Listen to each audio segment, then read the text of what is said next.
போலி பட்டா மூலம் மோசடி செய்த கும்பல் மீது நடவடிக்கை எடுக்க வேண்டி 47 லட்சம் ரூபாயை பறிகொடுத்த மெக்கானிக் ஆவடி காவல் ஆணையர் அலுவலகத்தில் புகார் அளித்துள்ளார்.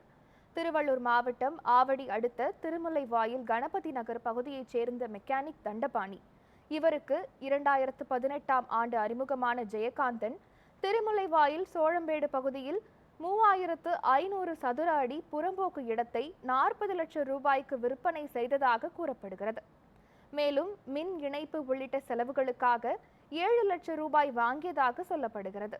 இதனையடுத்து பட்டாவை சரிபார்த்த போது அது போலி என தெரியவந்த நிலையில் பணத்தை திருப்பித் தர கோரிய தண்டபாணிக்கு கொலை மிரட்டல் விடுத்துள்ளார். இது தொடர்பாக ஜெயகாந்தன் மீது போலீசில் புகார் அளிக்கப்பட்டுள்ளது. இது வந்து முதல்ல கொடுத்த பட்டா சார் 2010 கொடுக்குறாங்க. இதுக்குதான் நம்ம மெய்த்தன்மை கேட்கணும். இதுதான் போலீஸ் சொல்லி தாலுகா ஆபீஸ்ல இருந்து இது பண்ணிடுறாங்க. அதன் பிறகு அவங்களை நாடும் போது மறுபடியும் இந்த பட்டா கொடுக்குறாரு. இதை வச்சுதாங்க நான் எங்களுக்கு கரண்ட் வாங்கி கொடுக்குறாங்க. போலி டாக்குமெண்ட் வச்சு ஒரு டாக்குமெண்ட் ஒன்று ரெடி பண்ணி எங்களுக்கு கரண்ட் வாங்கி கொடுக்குறாரு. இதுக்கிடையில அந்த ரவி ஜெயக்குமார் மேல ஏற்கனவே சிசிபில ஒரு 3 வழக்கு இருக்குது. அது இல்லாம கோயம்புத்தூர்ல வழக்கு பதிவுப்பட்டிருக்குது. மேற்படி நிறைய இடத்துல அவர் இந்த மாதிரி ஃபேப்ரிகேட் வேலை பார்த்து நிறைய பேரை ஏமாற்றி வர்றதுனால அவர் மேலே தக்க நடவடிக்கை எடுக்குமாறு என் கிளைண்ட் சார்பா அட்வொகேட் சார்பா நாங்கள் கேட்டுக்கிறோம்.